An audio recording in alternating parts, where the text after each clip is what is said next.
Good morning, Facebook family and friends. Today is Wednesday, December the 6th. The year is 2017.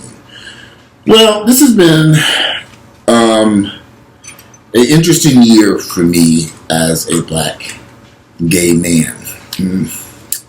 There were some events that took place this year I really wish had not happened. And they go if sometimes as a black gay man, life can be very complicated, especially when dealing with other black gay men who are attempting to, who are just huge liars and manipulators. And they play a lot of vicious games that just aren't called for. And they cause a lot of harm to a person's life, and they do not care. I'm sure this probably happens in straight America too, or straight people, but I've noticed it a lot in the black gay community. I never thought I was immune from this type of treatment from another human being. But what I've learned this summer is people are vicious. I've been called a liar, crazy, obsessed, all kinds of crazy shit because I met an individual this summer that I started to care a lot about. But little did I know this person was playing a manipulative game. His name is Will, and we'll leave it at that. But I'm 47 years of age, and I've walked this earth for a long time, and I've never met someone more manipulative in game playing in my entire life. It didn't make any sense, and it was uncalled for. Caused a lot of pain and turmoil. It cost me a lot of money. Very expensive learning lesson for myself. And it has left me afraid to even assist anyone with anything moving forward. I'm done. Because I don't think I can trust people. How can you smile in my face, lay next to me, and pretend like you like me when you really don't? All because you need something. I guess people do it every day. I guess I'm just one of the many victims of this scam artists and scams that are done like this to people that, you read about this stuff in the paper and you think, oh, that never happened to me. And then it does happen to you. And I never thought in a million years. Now, I've had some bad situations, but probably none as... Although it was a brief situation because I made it brief. I've learned that it's hard to trust people these days because of their lying, manipulative ways. People lie so damn much, it just don't make no damn sense. Why lie? What's the purpose? Let me get a little closer. What's the purpose? Why? Why? Tell the truth. Be honest. Have a heart to the people that you're dealing with. I couldn't do this. The stuff that this man did to me, I couldn't do to anyone. Junior around my stomach is kind of bothering me.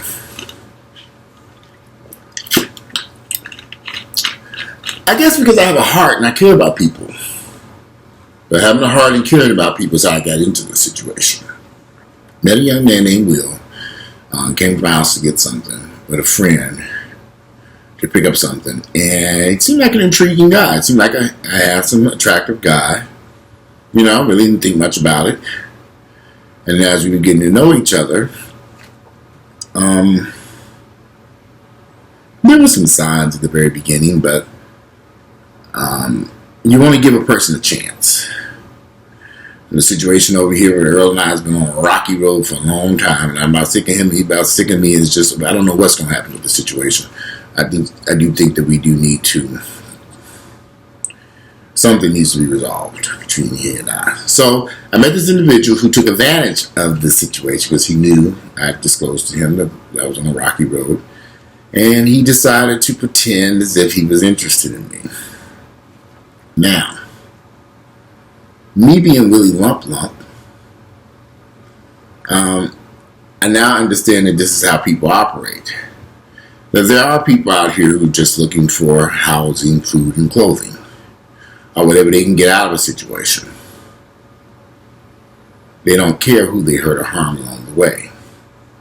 And they'll go from one person to the next person to the next person But this manipulative behavior, just using everybody and get their hands on. And in this instance, this guy, Will, has used a lot of people. He is something else. Showed up in my house, laid in my bed next to me, and took just a lying, manipulative piece of shit. I fell for it. So of course I'm the victim, so I know y'all gonna be attacking me because Walter, you should have known better. We always realize we always attack the victims and never the person who's out there victimizing somebody. So I would never do that to anybody. I just wouldn't. I'm not interested in you, then I'm not gonna proceed forward with lying to you and deceiving you just so I can get something out of it. Maybe because I'm self-sufficient and I don't need anything from anybody. I never asked for anybody anything. I've never turned to somebody and said, buy me something. I need this because of this scenario. I just don't. I've never had that situation going on in my life. I've always been self-sufficient and independent. I guess I learned that as a kid. Nobody's going to take care of you and do things for you. But I've also learned to be generous and care about people, especially if you see a bad situation. This individual will showed up here with no clothes, raggedy shoes, raggedy cell phone. He's trying to find work where he was working at some little job, working a midnight shift, making something per hour. And I kind of felt sorry for him. I was like, wow, this guy really, because, I could help him get on his feet and help him resolve his issues. And he seemed like he was interested in me. I said, well, wow, let's see what we can figure out. Little did I know the whole time this con artist was playing a game. Very early on in the scenario, as we get to know each other, a few weeks into it, he left my house going to work. He worked the midnight shift. And he went to work, and he called me and said he had a flat tire. Now, it's late at night, it's 12 midnight, and I'm in bed, asleep. Thank God I didn't take that sleeping pill. So I immediately jumped up, said, well, where are you? He told me where he was, and as I got dressed and raced up there, I was there about 15, 20 minutes. Sure enough, he had a flat tire. He was trying to change it. The spare was no good. The raggedy car, issues with the car, with these tires. So I said, tell you what, it's late. I'm tired of doing a motherfucker. Now, I was going to originally drive him. In retrospect, I should have driven him to work and dropped him off. But I let him drive. I was so exhausted. I've been up working all day. So I decided, I'll tell you what, you can drop me back off at home and just take the Jeep to work. Brand new 2017 Jeep. Not even 1,000 miles on it. Drive to work and we'll take care of your car tomorrow. Because I'm tired. It was a Friday night. So sure enough, he drove me back home. He drove the Jeep to work. And he called me and said he made it there safely and he'll call me in the morning.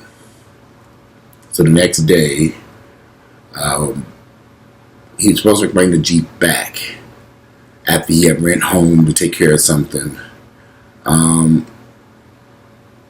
My memory fades a little bit about this, but it took us a few days to get that Jeep situated because we had to go find a tire that fit. We had to do this. We had to move the Jeep. We had have actually to move his vehicle to get that situation resolved. We ended up having to move his vehicle in that probably sat there for a day or two. I think it sat there to Sunday. It was there we were trying to figure out replacing the tire, fixing the tire. We had to take the rim off. There was just a lot of stuff that had to be done. So, and this took some time. He probably wouldn't have, if I had just, got somebody over there and towed the truck away, which was probably, in retrospect, what should have happened was the truck should have been towed to a shop and fixed immediately. He put the behind back in there. But I said, fine.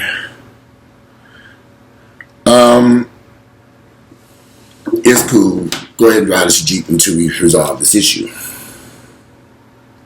Now I was the person who ended up paying for the repair on the car, getting it, replacing the tire because he left his debit card at home. Now this was becoming to that line. I left my debit card at home is very significant because I found out later on this person would use this line over and over. We had the barbershop. I left my debit card. We had a restaurant. I left my debit card. Okay, fine. I'll pay for it. Then it dawned on me, this nigga left, he never carries his debit card with him. A wallet or something. I always have my wallet with me, but it's kind of confusing to me. So, that should have been a sign. Was he really a really lump?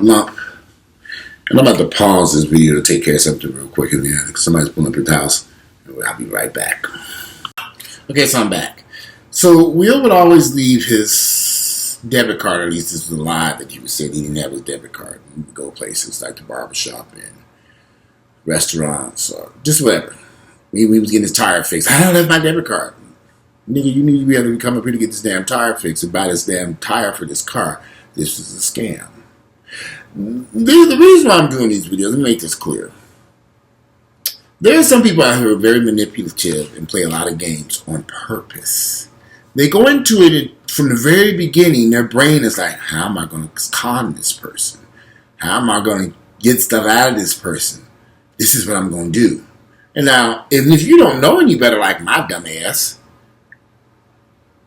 when we're driving to the tire place, he already made up his mind. I'm going to say I left my debit card and get him to pay for it. Now, I'm not used to dealing with this type of manipulative, crazy behavior. We didn't drove all the way across town to this tire place, you debit card. What are we going to do now? Should we turn around and went back home? I said, just give me back the money. I never got back. One day, Will shows up to me with his raggedy cell phone tore up from the floor. He need a phone. He need a cell phone. He need a cell phone. He need a cell phone. He kept going on and on about his phone was so bad he can't get a job because he needs his phone. He don't have a laptop, computer. He need a phone. He need a phone. He need a phone. So I said, okay, we went by Sprint. And I have phone service with Sprint. And we were looking at the phones, and I talked to the lady, and they were having a buy one. I could have upgraded my phone and got a free iPhone out the deal. So I wasn't sure if I wanted to do this because, of course, it's a monthly bill attached to this damn expensive ass phone. And I was looking around. I said, was there any other cheaper phones? And she said, this is about it. I mean, I didn't realize that. I thought we'd be able to go buy a phone. Yeah, I don't know. Go buy a phone and, it don't work that way. In fact, Sprint does not even allow you to, they want you to do a plan on those phones. It's just that's a whole other video. So we left there at the Sprint place, and I had to think about what I wanted to do now that I got information about adding another line, adding another phone, what it would cost, how much he's going to pay for it, what he was paying, what he could afford to pay. Just a cell phone, I'm thinking. But he needed it because he was trying to find better work, find a better job. He's trying to do some things with his life, supposedly. So about a week later, he kept bringing up the situation about his phone. His phone wouldn't work. It wouldn't charge. There was all these issues. And I should have just said, in retrospect, tell you what. You need to go your ass over to Boost Mobile or Metro PCS and buy your phone. But I thought about, I wanted to get that new, at that time, it was an iPhone something. I could get it for free. The bill wouldn't go up too much higher. We were getting two phones for the price of one, basically, and another line. Actually, the bill would drop a little bit. I was going to take that iPad off that I wasn't using. So I said, okay, this might not be so bad. And that's what I did. So finally, we went back to the Sprint store after repeatedly begging and asking, and he got him his iPhone. Now, in the midst of all this, I am involved with a company that I invested in, a trucking company. And I was trying to help him get on board with the trucking company. The first time we ran his license, there were some issues with his driving record. So we were going to have to clear those issues up. We didn't know what the issues were. So he's like, you got to go get your Georgia driver's license because the driver's license from the state that he was from, something wrong with it. Little did I know it was suspended. So finally, after saying this over and over, you got to, if you want to drive one of these trucks or vans, you got to work on changing that license so that we can see what the problem is, or go to DMV and see what the issue is, see if we can correct it. So finally, he switched it, went to the DMV to switch the license. We found out there were some issues in another state that had to be resolved and cleared up. Once again, I came to the rescue to help with this situation because he needed this job and he needed this situation resolved. So a friend of mine who lives in that state where the problem was, it was in a different state, actually walked into the DMV as my request and took care of the situation for this young man, and then drove to Atlanta to see me and bring the paperwork to me, saying when he cleared everything up, we needed that paperwork. He's coming to Atlanta anyway, so he went into the DMV, waited the hours, and brought this up to me, of course, for a significant charge. People don't do shit for free these damn days. But now we have the paperwork, so he can go get his license and get his license resolved. Just what we proceeded to do that day with the paperwork. Grabbed the paperwork, when he got his license. We submitted it to the insurance company. Everything was fine. His rates, whatever that was going on with that license, that resolved this issue. A ticket or something. I can't remember. But whatever it was that suspended his license, we had to pay the fees to get all this stuff back. More money shelled out to help somebody. But in my heart, I'm thinking I'm doing the right thing. This is going to be great.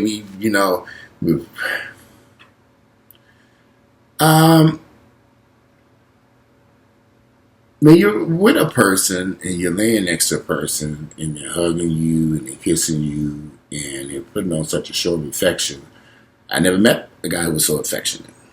Maybe that should have been a red flag to me. Constantly hugging, constantly on the kiss, something I never really had. And you remember, Earl and I were not really an affectionate couple in that way because we've been together for so long. And I don't know, there was some tension problems between Earl and I, so that kind of had an effect on our affection towards each other. There was some baggage there. But anyway, so hook, line, and sinker, I'm slowly following this for this person because I'm believing this person really is truly into me. And so as he was leaving his job to go start working for the truck company, I said I wanted to take a trip to Florida because I wanted to be a little getaway. I wanted to do something all summer long. I wanted to go down to Miami. So he made the suggestion, let's go to New York. I have a friend who lives in New York. I'd love to go visit. So I said, New York? Well, I said, wow, I haven't been to New York in a while. He said, yeah, we can do a road trip. And I was thinking, this would be fun. I love road trips. I'm thinking, wow, this would be nice. We can drive to New York, Washington, D.C., New York, hang out just for a few days, enjoy the road there. And that's what we proceeded to plan and plot to do. In between him leaving his job, he was going to take this trip to New York just to get away. And for me, this was an opportunity for me to get to know this man in a different environment, to really see what was going on. And did I see what was going on? So, we get to New York. Well, we hit the road, we drive, we're having a great time. Up to this point, we were having a wonderful time, traveling, just having fun, hanging out, and laughing with each other, listening to music in the car. The trip was just going great. We touched down in New York. We ended up staying at the Aloft Hotel in Harlem. He kept telling me about his friend that he wanted me to meet, who was somebody who did something. He was like, oh yeah, you got to meet him because he'll help you with your social media and all this stuff. And along the way there, he said, you should have when you get to New York and we get to the hotel, you should have a meeting and meet with your YouTube subscribers right there. I'm like, okay, well, I hadn't really thought about that. He said, you should do that. I said, well, he kept pushing this. Yeah, I said, well, maybe I should do that. Meet with my YouTube subscribers who are in New York who have never met me before. I've been in New York in 10 years. I had been in New York at that time since 2005, 2006. I took my mother and my sister up there to go see The Color Purple. And it was on Broadway back a decade ago. 2006? Yeah, I think January 2006. Dead of winter, freezing cold. I said, never again. Like the froze IS is out going to see The Color Purple. We get to New York. The first day there, we walk around the corner to his friend's place, and he's knocking on the door. The friend's expecting us. The guy never answers the door. So we were kind of figuring out, well, what happened? Did he fall asleep or what? We didn't know. So we went and spent some time in Harlem and got something to eat, and then proceeded to do some other things in New York. I think we got on a train and went somewhere. So the next day, we're in a hotel. There was a gym across the street. We would work out at the gym across the street. And then we were hanging out in the hotel. At this point, he said his stomach was bothering him and that he needed to go down and get something to make his stomach was bothering him, something they had ate or something. So we went down to the drug corner store and bought some stuff for his stomach, and we bought a fleet enema and some other stuff that's supposed to help his situation because he felt he was constipated. So, of course, that day he was in the bathroom. I was laying in the bed watching TV, waiting for him to get dressed. We were going to go someplace. Then he comes in and said, well, okay, now he's in the bathroom, fleeting his ass out, cleaning himself up, all this stuff. And I was kind of in and out of the hotel, going downstairs to do some stuff. And then he tells me, he comes in and he says, well, my friend wants me to meet with him alone because he wants something to discuss with me. So I looked at him and I said, now wait a minute, nigga. You just fleeted out your ass and you about to run off to go see some guy. Something's not right with this. He said I was a liar, that something was wrong with me and I didn't trust anybody. So I'm there thinking, okay, something's not right with this. And in retrospect, when I look back on that situation, I should have got up out that bed, took all his shit, and tossed it out that damn door with his little faggot ass. Because something clicked in my head and said, something's not right here. But he just kept insisting that I was wrong and I didn't trust anybody and that this is just going on. I'm thinking, okay, something's not right here. I'm only going to be gone 15, 20 minutes. So he left. But something in my head just didn't sit right well about this whole scenario with this so-called friend. And then dawned on me a day or two later. There were some other things that took place while we were there in New York. And there were some things going on that I thought were weird. Like we ended up at a barbershop. I don't know how we ended up at this barbershop. But as I was sitting there getting my hair cut, this is the day of the event. Now, we ended up going to the barbershop. My event was scheduled at 5 o'clock that Friday. We didn't get to the barbershop until about 4:30. The barbershop, my event started at 5. So he's like, well, you need to go on back to the barbershop and go on back to the hotel and meet with the people. So I said, no, I'll wait because it's the rush and nobody ain't be at 5 o'clock. But this was what he had planned. He had met somebody on Adam for Adam, or Jack or whatever, Adam for Adam. And the guy, so he was hoping that I would leave the barbershop so he can go down, so he can run off with his barber while I was dealing with these people with this event that he had planned for me. The whole reason why this man, remember I told you about manipulative. The whole reason why this man planned this event, and I agreed that this would give him the opportunity to go do what he wanted to do. So, from the very beginning, when he said he wanted to go to New York, he knew from the very beginning that he went to go have sex with this guy. The guy that he saw in New York, he had been having a sexual relationship. Because I asked him, is this somebody you mess around with? Say, no, it's a friend. But he'd been having a sexual relationship with this person in Miami and in New York. He had visited this man before in New York. So from the very get-go, he knew we were going to New York. He plotted and planned this trip to New York just so he can have sex with that guy. Now, of course, me being really lumps of fool that I was, I didn't notice what this fool was thinking. Who would ever think such a thing? Who would be so manipulative and do something like that? Will would. So, I got suspicious about a whole bunch of shit. And so, that iPhone I got him, when we woke up the morning on the final day we were there, he was unlocking the phone. I snatched it from him. I took the phone from him and walked outside the hotel room and looked at it. All my suspicions were true. He had, in fact, had sex with that friend he went to go visit. He had, in fact, been sending that barber back and forth nude pictures of himself and the guy that would cut his hair at the barbershop. In fact, he had all these nude pictures that he had sent to people and stuff in the phone. I'm looking through this phone thinking, okay, you're in our hotel room sending out nude pictures to these people that you're meeting up Adam for Adam and Jack. Now, when I had that event that night at the hotel, I had about 5, 6, 7, 8 people show up. And I sat down and talked with him, and he went back up to the hotel room. But he was snuck out of the hotel. I saw him sneak out of the hotel room. I don't know what he went to do. I guess he met somebody. Because this was his plan, to keep me busy so he can rip and run. That's how manipulative these guys are. And maybe they all like this. We're the good guys. Here you are. I didn't help you with various things. Paid for this, paid for that. And this is how you thank me. By getting to New York and running around here fucking everything that you can up there behind my back, lying to me the whole time, making me out to be the crazy person. Well, it should have happened when I found that iPhone. And I took the iPhone from him. And two things should have happened. He should have got his ass beat. Right there in Harlem at that Adolph Hotel. And I should have left him there. Should have left him right there in Harlem, which is what I started to do.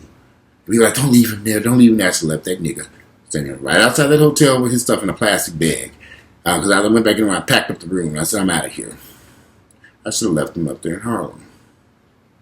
But instead, I decided, because everybody's like, don't leave him. This is not good. You brought him up there. Blah, blah, blah, blah, blah, blah, blah. I should have listened to them niggas. I should have called you. Here's the funny part. My straight friends, my straight male friends who I told the situation to, they said, you should have left that motherfucker right there. One of mine said he left a bitch in Miami. He said he did this with this bitch went down there and did some devious shit behind his back. He left their ass right there in Miami. The gay folks, oh, bring him back. Don't leave him. Excuse me. So anyway, we left there and we went to D.C. And the whole time we were talking, trying to figure out what's going on in this man's mind. But he's manipulative something. And he's playing games. And he's lying and lying and lying and lying. And he's getting into my head, making it seem like I'm the bad person here. But I looked at his phone, and I've seen what you were doing in this phone. I should have left him in New York. But we went on to D.C., which was prior to I had to visit a friend. We got on down. It took us hours to get there because we were busy fussing, fighting, arguing that damn car. Then the nigga had the nerve to threaten me. Said he's going to go to the police and say I sexually assaulted his ass. I'm like, huh? This nigga got bold. I'm going to go to the police. I'm going to say you sexually assaulted me. Because he got drunk one night. We were fooling around in the bed. He thought all of a sudden, I was drunk and I didn't know what was going on. I'm looking at this fool like, nigga, them folks ain't gonna pay you no damn attention in New York City with this bullshit you running around. I can't even believe this came out your damn mouth. We went at it back and forth in that car, and I was like, I should have just pulled over and threw that nigga out and been done with it. But me being a good person, oh, I can't leave him up here. I can get home. I shouldn't worry about none of that shit. You didn't come up here playing games. You didn't being this vicious and nasty towards me. You doing this deceitful shit. Figure out how you getting back to Atlanta. Now, but I had made up my mind. I was not going to let this man drive for that trucking company. That was it. I was like, oh, no. I'm not going down this path. I made up my mind I was not going to let that happen. I should have stuck to it. But anyway, so we get to D.C. And he was still doing the same thing. He was in D.C. on Adam for Adam, sending out naked pictures to people, meeting people. He met some guy. I mean, it just was weird to me. And of course, I didn't know this stuff was going on because he was, at this point, since he knew I was busting it, he was acting very, his game plan was to make it seem like he was so apologetic. And he was just, this is not the type of person he is, and blah, blah, blah, blah, blah. And I'm like, okay. This is why I really like you, and I hope I haven't messed this up, and you need to give me a second chance. I'm thinking, you know, people are manipulative. They do in line. They say they do a lot of shit. That's all you know how to do is manipulate a person to get what they want.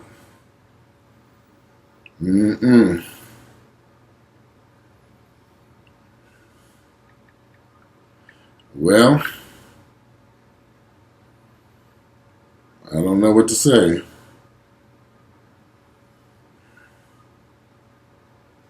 I don't know how to even respond to some of this stuff. So, well, we got to D.C. We ended up going out to some parties. Well, at this point, I was over it. I was like, I can't worry about this food. Because he really shouldn't have been with me anymore after he should have left to New York. At that point, I was completely over it. We ended up back in D.C., went to some party, and just some club events. We went into, and it just was done. I just wanted to get that nigga home. And that was my goal, to get him back to Atlanta so I could be done with this motherfucker.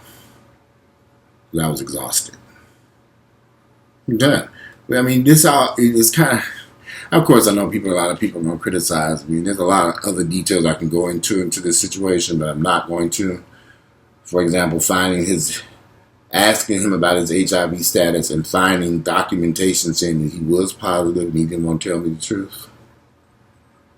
That should have terminated the whole situation right there. Not only was he positive, but he also had syphilis. Had just been treated for that. You're 40 years of age and you run around here getting syphilis because you having unprotected sex with guys that you're meeting off Craigslist and Adam for Adam and all this shit. See, I didn't know all this stuff. I found this all later. This is what this person's been doing for years. He made the comment to me when I didn't have plenty of dicks, and I should have realized he wasn't lying. Because he's a strict bottom, and that's what he loves, is dick. Love getting fucked.